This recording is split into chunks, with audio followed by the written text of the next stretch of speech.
Unang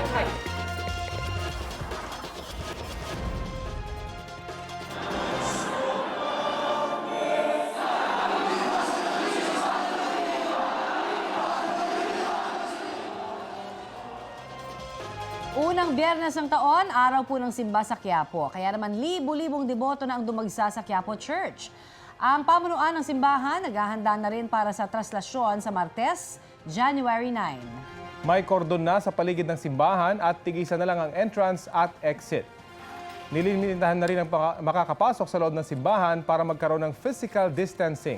Ang latest sa Quiapo, ihatid namin maya-maya lamang.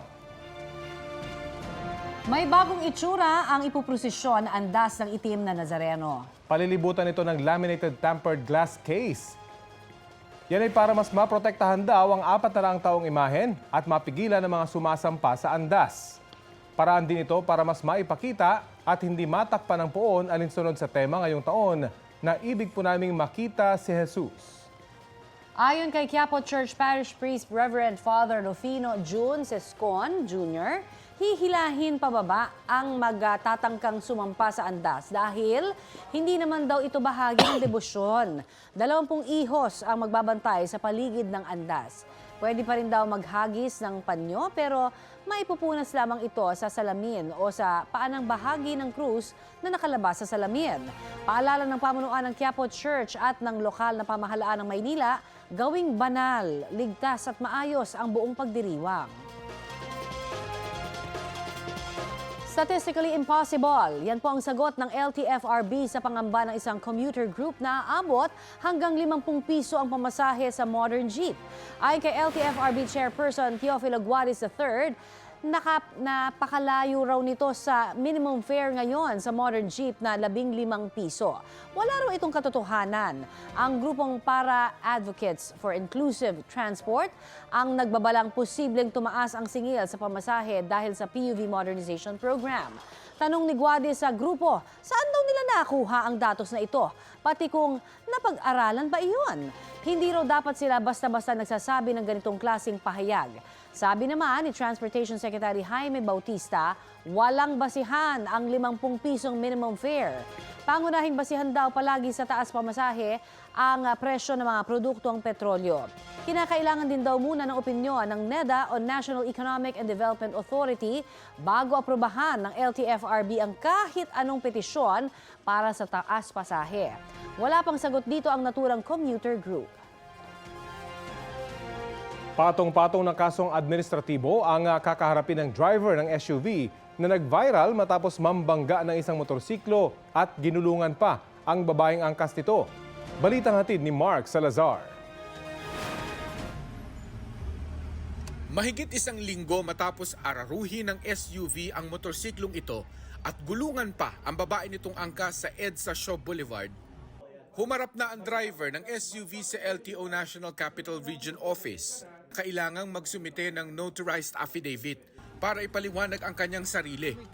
Pero base pa lang sa kuha ng video at naungkat na record ng SUV, patong-patong na agad ang kakaharaping administrative case ng driver. Unregistered siya, which is violation from the driver and the owner. Dapat nakarehistro ka, bawal gumamit sa daan if unregistered yung sakyan.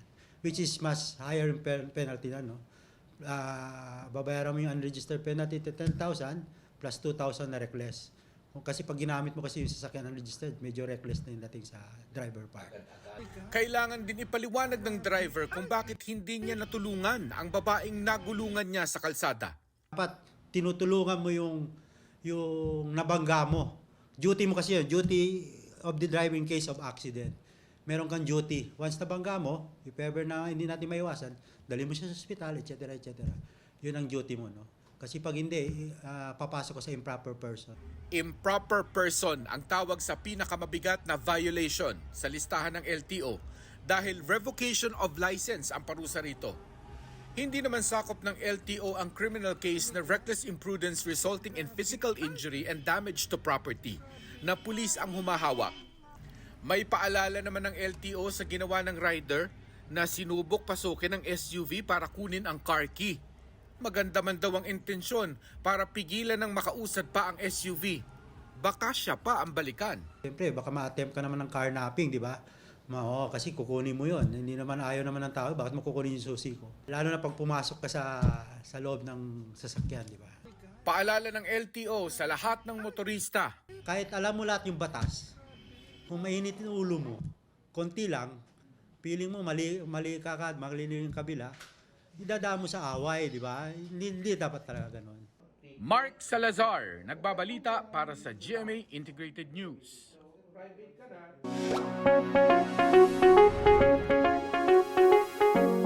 Mandatory na pumuli ang pagsusuot ng face mask sa loob ng mga gusali sa ilang lugar sa bansa.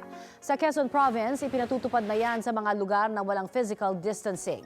Base sa executive order ng probinsya, hakbang po ito para maiwasan ang pagkalat ng mga sakit gaya ng COVID-19 at flu-like illnesses doon. Hinihimok din ng Bataan LGU ang mga residente na magsuot muli ng face mask dahil din sa pagtaas ng mga kaso ng COVID-19. Sabi naman ng Department of Health, mababa ang transmission ng COVID-19 itong holiday season. Mild o hindi rin daw malala ang mga kaso nito. Batay sa datos ng DOH, may naitalang mahigit 3,100 cases noong huling linggo ng 2023. Ang buwayang namataan sa fish sanctuary sa Tawi-Tawi at ang pag-aresto sa isang minor de edad sa Sorsogon dahil sa pagnanakaw ng baterya. Sa balitang hatid ni James Agustin.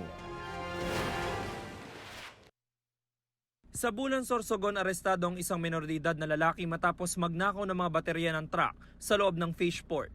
Ayon sa pulisya, 6 na baterya ng truck ang ninakaw ng 16 na taong gulang na sospek noong bisperas ng bagong taon.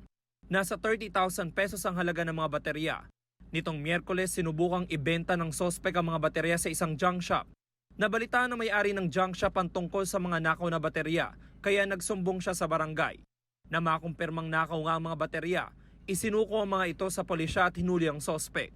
Itinurn over siya sa Department of Social Welfare and Development. Wala siyang pahayag. Sa Bonggao, Tawi-Tawi, namataan ng isang buwaya sa ibabaw ng gakit o raft sa isang fish sanctuary. Ayon sa uploader ng video, ilang beses na siyang nakakakita ng mga buwayang umaakyat sa gakit. Nagayag ng pagkabahala ang ilang residente. Gayunpaman, wala pang napaulat na insidente na nasaktan o nasawi dahil sa mga buwaya. James Agustin, nagbabalita para sa GMA Integrated News.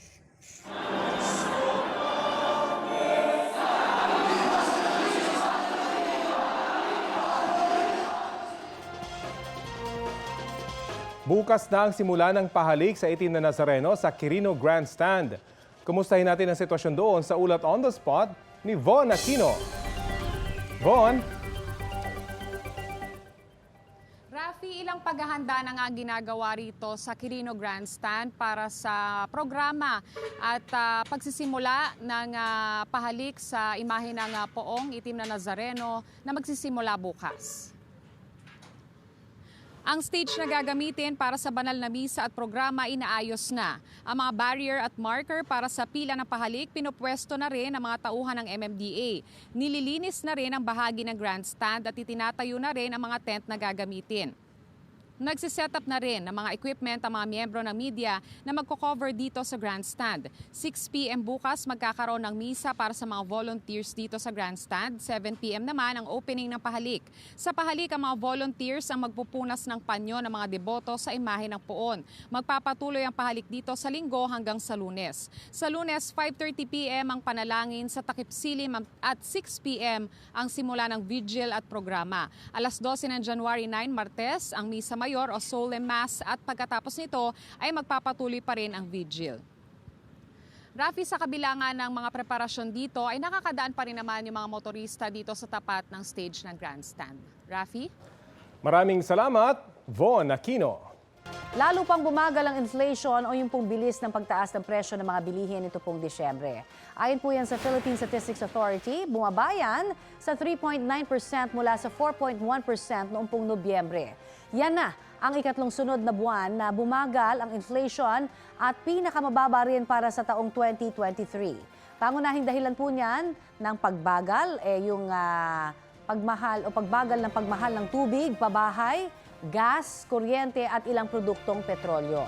Nakaambag din ang pagbagal ng pagtaas ng presyo ng pagkain.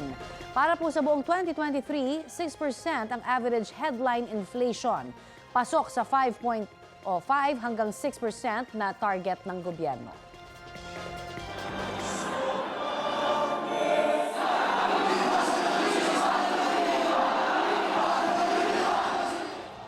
Walang pasok o special non-working day sa lungsod ng Maynila ang January 9, Martes. Idineklara yan ni Pangulong Bongbong Marcos para bigyang daan ang traslasyon ng itim na Nazareno. Kaugnay rin yan, isasara ng pamahalang lungsod ang ilang kalsada simula alas 9 ng gabi sa Lunes, January 8 hanggang January 9. Kabilang po dyan ang bahagi ng Bonifacio Drive, Katigbak at South Drive, Rojas Boulevard, P. Burgos Avenue, Finance Road, Maria Orosa Street, Taft Avenue, Romualdez Street, Ayala Avenue, C. Palanca Street, P. Casal Street, Legarda Street, Quezon Boulevard at Spanya Boulevard. Pinapaalalahanan ng mga motorista na dumaan muna sa mga alternatibong ruta.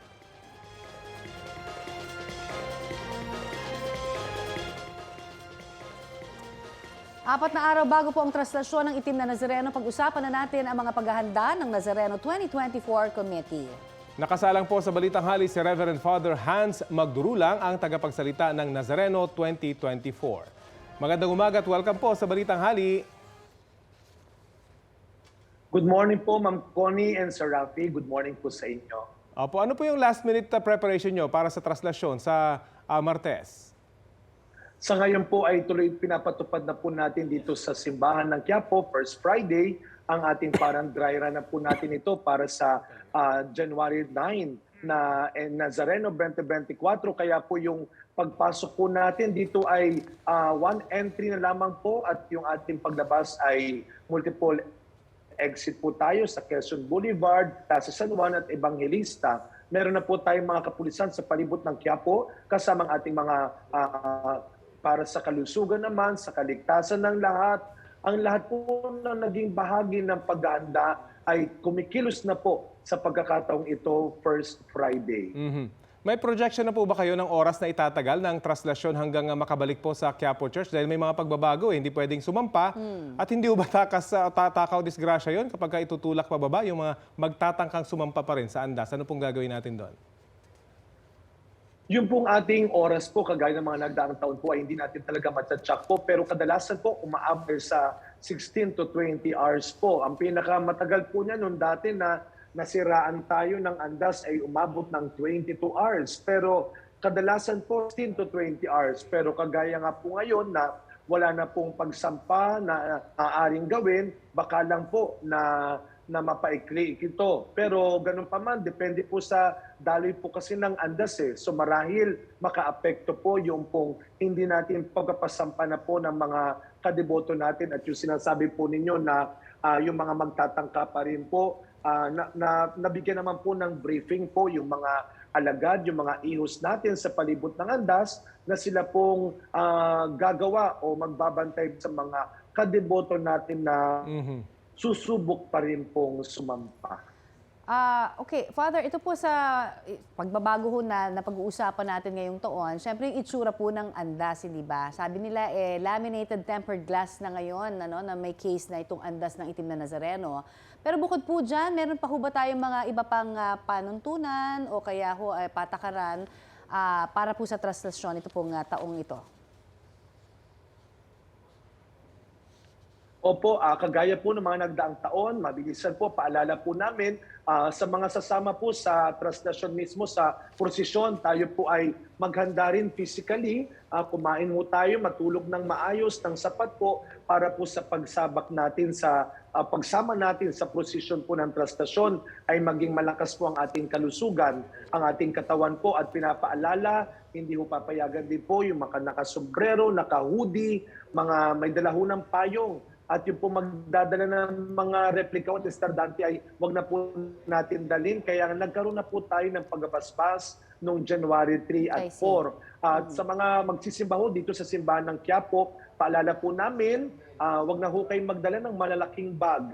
Dahil po hindi po kayo papapasukin po. Kung magdala man ng bag yung transparent pero para po mas mabilis ang inyong kilos at ligtas, huwag na po magdala ng malalaking bag po. At meron tayong again, one entry sa Villalobos at magbibigay po pala ay ito po ay mahigpit na bilin po ng ating alkalde ng Maynila, isang doktor, Mayor Hani Lacuna. Sikapin pa rin po natin, mamimigay po tayo sa entry pa lang ng face mask para po sa mga kadeboto nating magsisimba dito sa loob ng simbahan.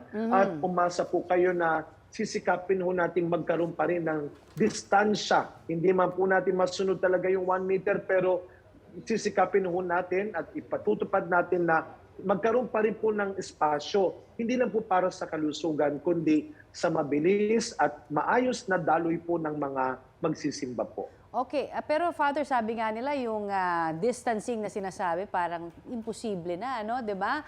Dahil ho sa nakikita natin talaga hong masidhing debosyon ng mga kababayan po natin sa Itim na Nazareno, parang imposible na nga ho ito, no.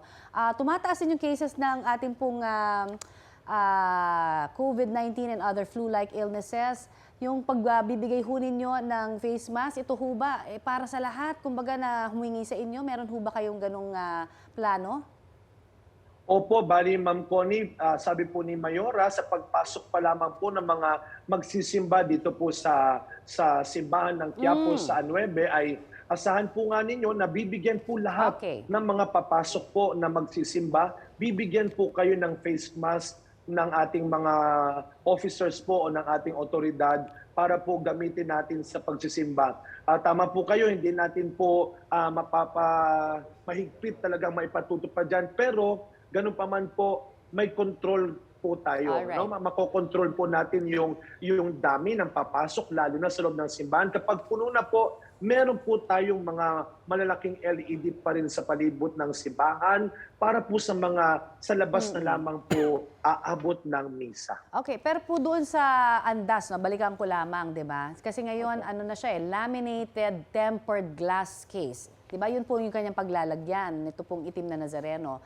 Pero sabi nga ho, may contingency plan ho ba kayo sakaling mabasag? Kasi sabi, kung ito ho ay tempered, safe naman daw ito dahil magbubutil-butil ito, hindi ito makakatusok. Pero kung sakali man, ano pa ho ang ating contingency plan? Kung sakali hong mabasag, wag naman sana.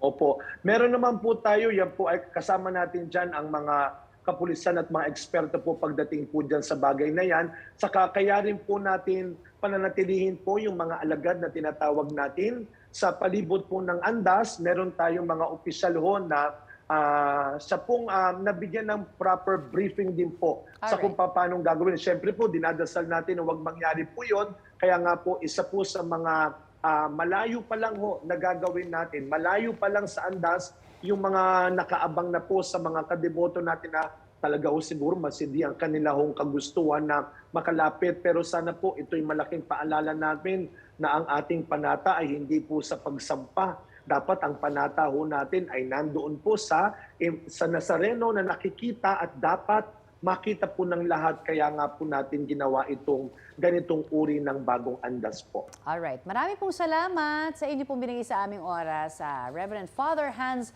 Magdurulang ang tagapagsalita ng Nazareno 2024. Thank you. Salamat po. Salamat po. Ito na ang mabibilis na balita. Sa Roxas, Palawan, nahulog ang isang van sa sapa sa barangay Tagumpay. Sa ulat ng Super Radio Palawan, mula El Nido papunta raw sana ito sa Puerto Princesa, sakay ang 4 na Pilipino at 8 dayuhang bakasyonista.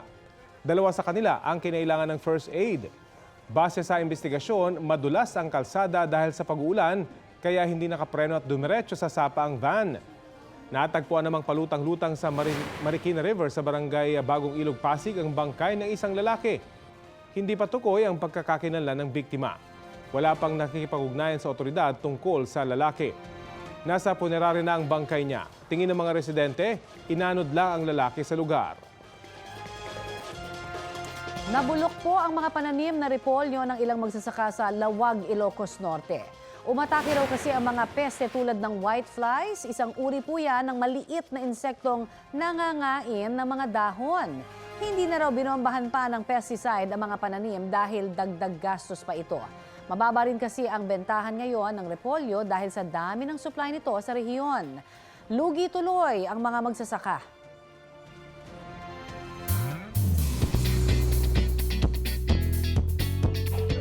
New Year, New Stories. Yan ang mga dapat abangan sa Kapuso Network. Una na nga sa listahan ng third story ng Sparkle University na #Soundtrip na mapapanood na sa linggo sa GMA. Bibida riyan sina Zephanie at Michael Sager na unang nakilala bilang sina Sue at Marco sa #Frenemies ng Sparkle U. Kasama nila rito ang kapwa Sparkle artists na sina Althea Ablan at Matthew Uy. Dahil musical romance ang genre ng show, asahan ng viewers na may musical numbers ang ilang cast.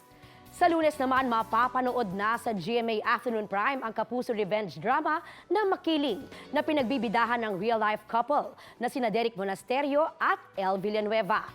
At isa pang Kapuso drama na dapat abangan, ang Asawa ng Asawa Ko na pinagbibidahan naman ni Jasmine Curtis Smith, River Cruz, Lizelle Lopez at Martin Del Rosario na mapapanood sa January 15 sa GMA Prime.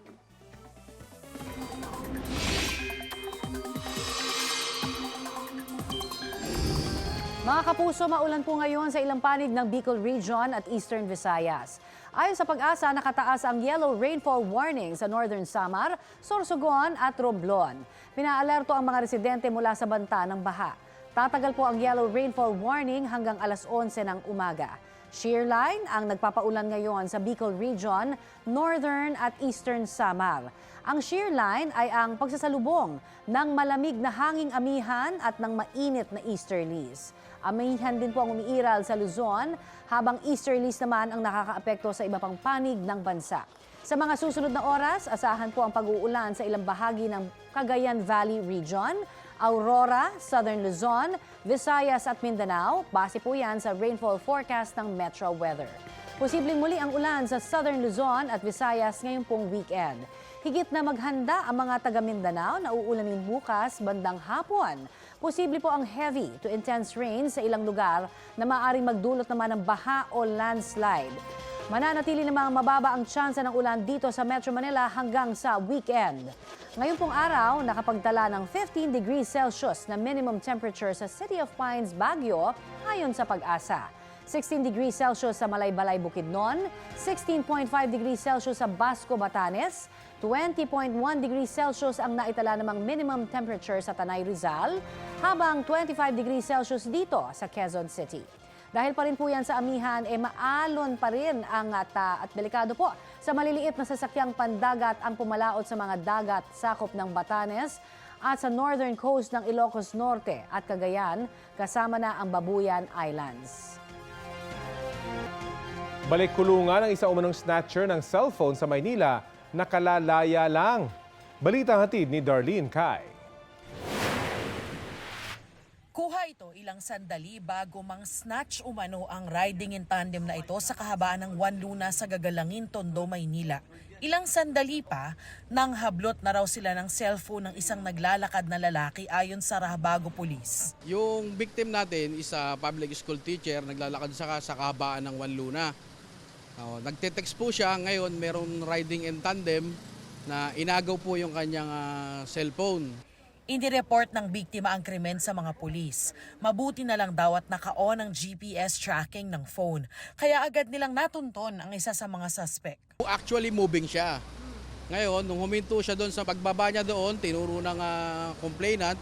So yung mga kapulisan natin agad-agad na nilapitan siya. Inaresto ang isa sa mga suspect na si Jeffrey Santillan.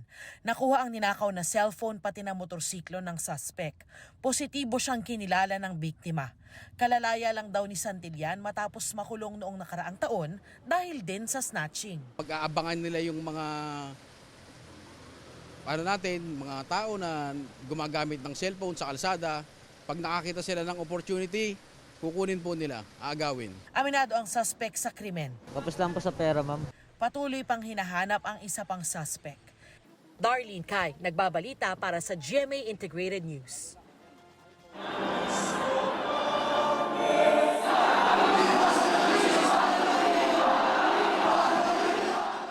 Kamustahin na po natin ang sitwasyon sa Quiapo Church sa mga oras na ito. May ulat on the spot si Mariz Umali. Mariz? Connie, kaginhawa ng pamilya, kalusugan, kapayapaan at himala. Yan ang karaniwang hiling ng mga deboto at mga mananampalataya sa mahal na itim na Poong Nazareno, kung kaya't karamihan sa kanila ay walang palya sa pagpunta rito sa Quiapo Church tuwing Biyernes, at lalo ngayon dinagsa ang Quiapo o simbahan ng Quiapo hindi lang ngayong unang Biyernes ng buwan kundi ngayong unang Biyernes ng taong 2024. Punong-puno ng mga nagsisimba ang Quiapo Church ngayong first Friday ng taong 2024 at nataon pang 4 na araw na lang gaganapin ng muli ang traslasyon matapos matigil ng 3 taon dahil sa COVID pandemic. Gaya ng inaasahan, umapaw na ang mga deboto at mananampalataya sa Quezon Boulevard, Plaza San Juan, Carriedo at sa Plaza Miranda. Hangad nilang mabasbasan ang kanilang buhay at mga pamilya at mahal sa buhay at may pagkaloob ang anumang magpupuno sa kanilang mga puso. Ayon kay Quiapo Church Parish Priest Reverend Father Rufino Jun Sascon Jr., inaasahan talaga nila at ipinagpapasalamat ang dagsa ng mga deboto ngayong unang Biyernes ng taon, gaya noong huling Biyernes ng 2023. Patikim na nga rin daw ito ng aasahang buhos ng mga deboto sa January 9 sa muling pagbabalik ng traslasyon. Nakikipagtulungan nga raw ang pamunuan ng Quiapo sa PNP at sa lokal na pamahalaan ng Maynila para sa pagpapanatili ng seguridad, kaligtasan at kalusugan ng lahat. Ipinapakiusap ng pamunuan ng Quiapo Church at ng lokal na pamahalaan ng Maynila na magsuot pa rin ng face mask kahit wala ng mask mandate at panatilihin ang physical distancing dahil may COVID pa rin para maiwasan ang muling surge nito. Pero sa napansin natin ay marami ang walang suot ng mask. Pero sa January 9, sinabi sa atin ni Mayor Honey Lacuna na mamimigay ng mga mask dito sa simbahan, pati na rin doon sa paligid na iikutan ng traslasyon o ng prosesyon. Wala na ring mga ambulant vendor na pinapayagang magtinda rito sa palibot ng simbahan at bawal na rin pumarada sa palibot ng simbahan. Kaya kung pupunta po rito sa simbahan ng Quiapo ay maghandang maglakad ng bahagya papunta dito sa simbahan. Samantala, Connie, katatapos-tapos lamang ng alas 10 ng umaga na misa at ngayon ay sinundan na kagad ito ng 11 a.m. Mass. Mula 4 a.m. hanggang alas 8 ng gabi, oras-oras ang misa ngayong unang Biyernes ng taong 2024 dito sa Quiapo Church. So yan muna ang pinakasariwang balita mula rito sa Quiapo. Balik sa iyo, Connie. Maraming salamat, Mariz Umali. Mga kapuso, peke at posibleng ginamitan ng artificial intelligence ang boses ng 2 personalidad ng GMA sa online video tungkol sa pamimigay raw ng kwintas na mula umano sa Italy. Narito po ang aking report. Meron ngayon isang Mama Mary necklace na galing pang Vatican. Uunahin na namin, peke ang video na ito. Kahit pa sa unang tingin, aakalain mo talagang totoo ang ibinabalitang ito ni GMA News anchor at senior reporter Ivan Mayrina. Ito ay may bendisyon ng mga pari sa Vatican, Italy. Meron ngayon isang Mama Mary necklace na galing At pang Vatican GMA host Susan Enriquez. Tara alamin natin, mga kapuso. Kung dito panonoorin sa ang kabuuan ng simbahan video, Basilica makikitang de Santa hindi ito Maria. totoong balita Sila ay mula sa 24 oras o anumang social media platform ng GMA.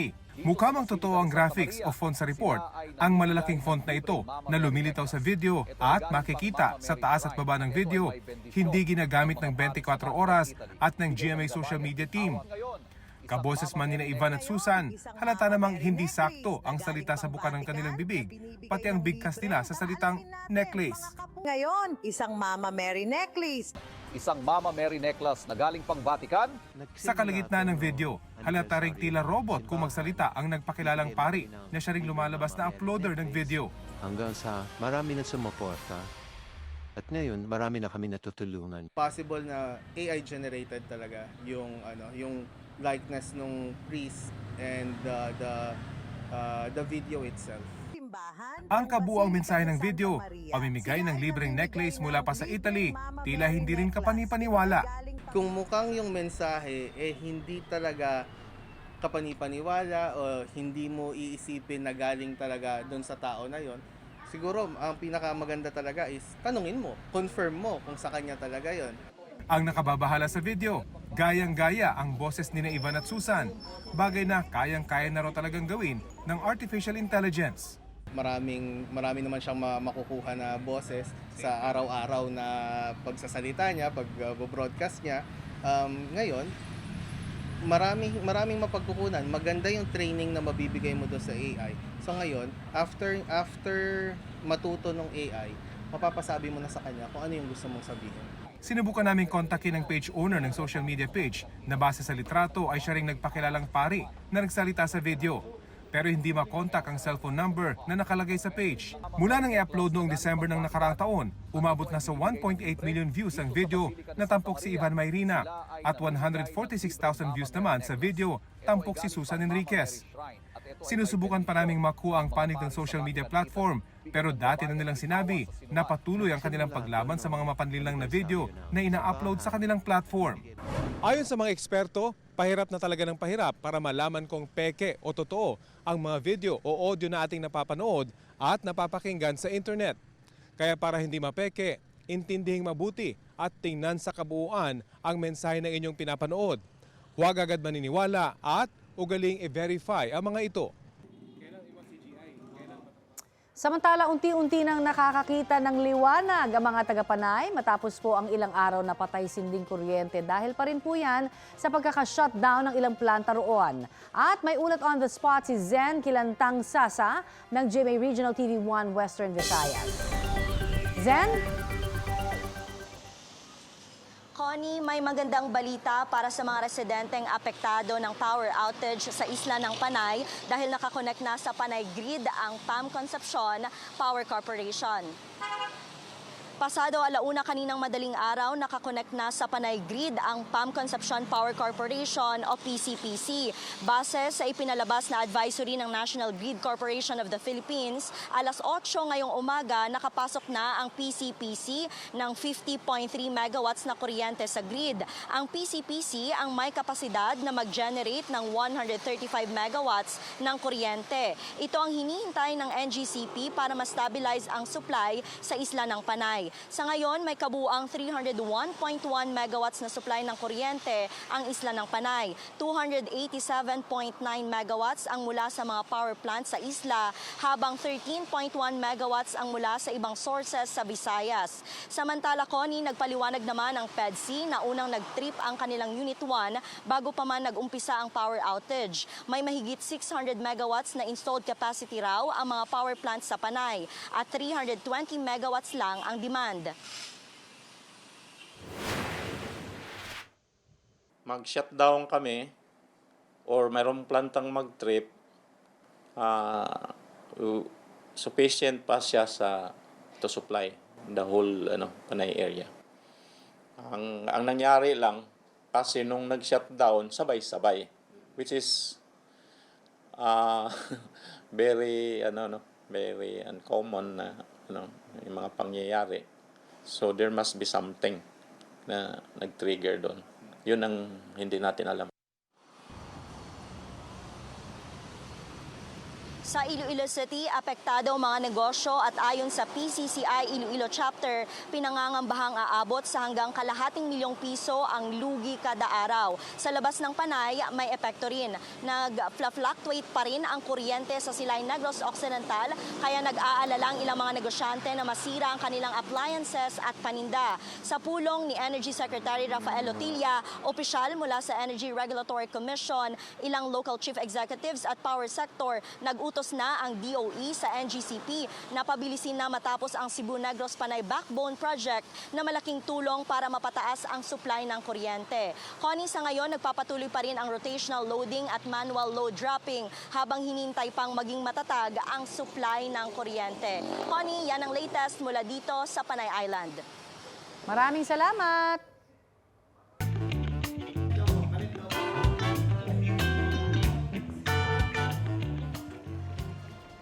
Eto na nga papatawan na ng Bureau of Internal Revenue ng 1% na buwis ang mga online seller. Yan ay kung mahihigit sa 500,000 pesos ang kita nila sa isang taon. Ang sabi kaya dyan ng ating mga netizens? Eto na, sabi po ni Lormi Siol, dapat dati pa lang meron na daw dahil hindi raw yan pata sa mga rehistradong negosyante. Para din kay Pivot de la Cruz, patas lang na patawan ng buwis ang online sellers. Sa mga gaya niya kasi nagtitinda at nagbabayad daw ng pwesto, kumpleto ang ibinabayad nila sa gobyerno. Sabi naman ni Aaron Ceniza, kung bubuwisa ng mga online seller ay dapat hindi masyadong malaki at mabigat sa bulsa. Hinaing naman ni Michero Lamparero, maliit na nga lang ang tubo niya, magkakabuwis pa. Mga kapuso, makisali sa aming online talakayan sa iba't ibang issue. At kung may mga nais din po kayong maibalita sa inyong lugar, mag-PM lamang sa Facebook page ng Balitang Hali. Mga mare at pare, New Year's resolution nyo rin ba na gawing maaliwalas ang bahay ninyo ngayong taon? Ang bawas kalat tips sa report na ito.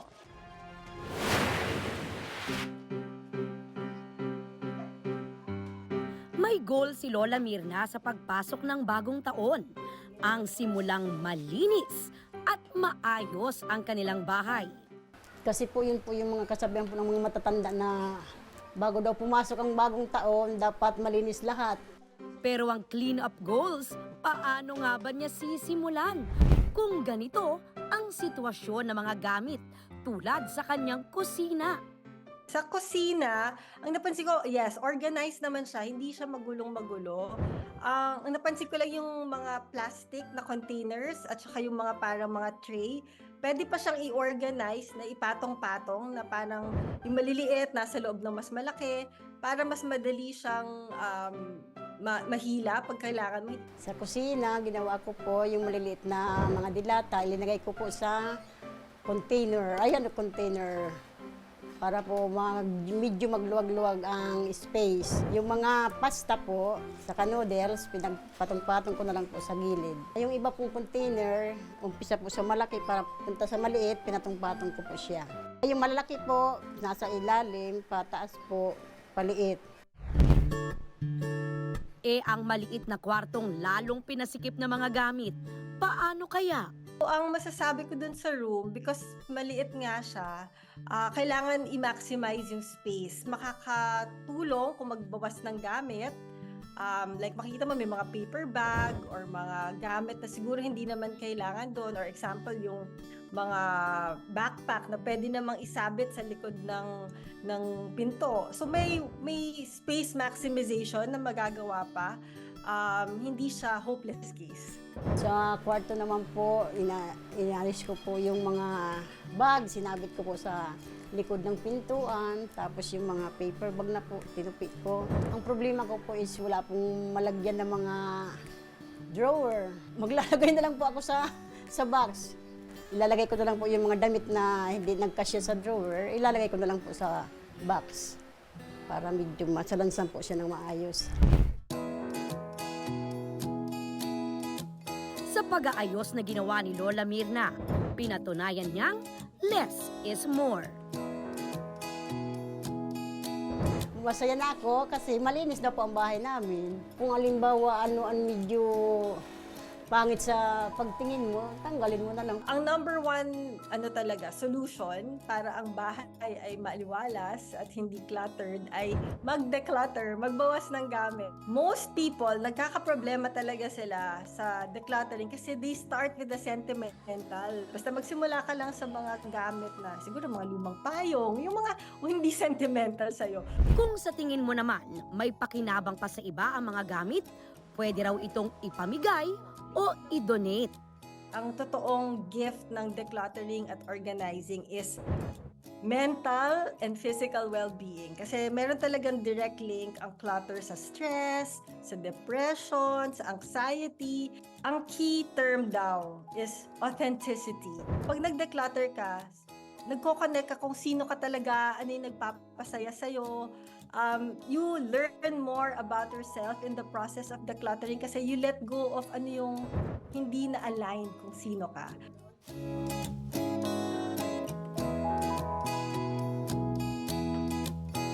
Inilabas na ng LTFRB kung gaano karaming jeep sa Metro Manila ang nakapag-consolidate. Detalye tayo sa ulat on the spot ni Maki Pulido. Maki! Rafi, sa datos ng LTFRB, sa Metro Manila lang umabot lang ng 51.34% sa mga jeeps ang nag-file ng consolidation o pagbuo ng kooperatiba o korporasyon.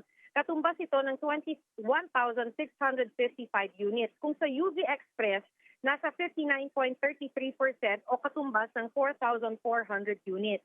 Hindi pa masabi ng LTFRB kung aling ruta sa Metro Manila ang less than 60% ang consolidated PUVs. Pero ang sabi ng grupong Piston, karamihan ito sa 261 routes sa NCR.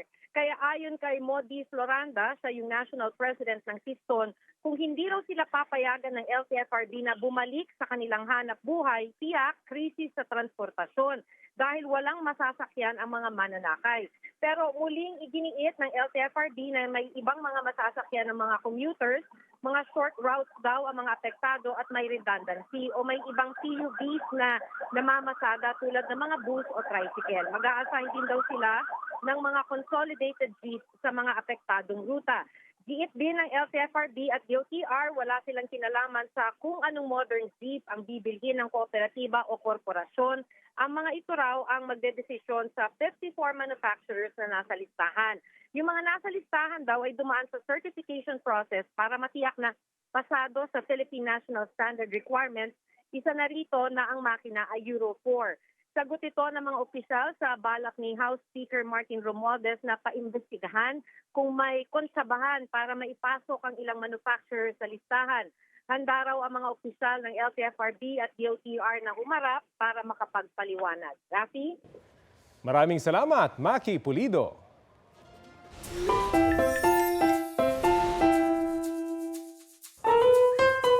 Mga kapuso, ano bang naipon natin dyan noong 2023? Ikaw, partner. Naku, marami. Ano yun?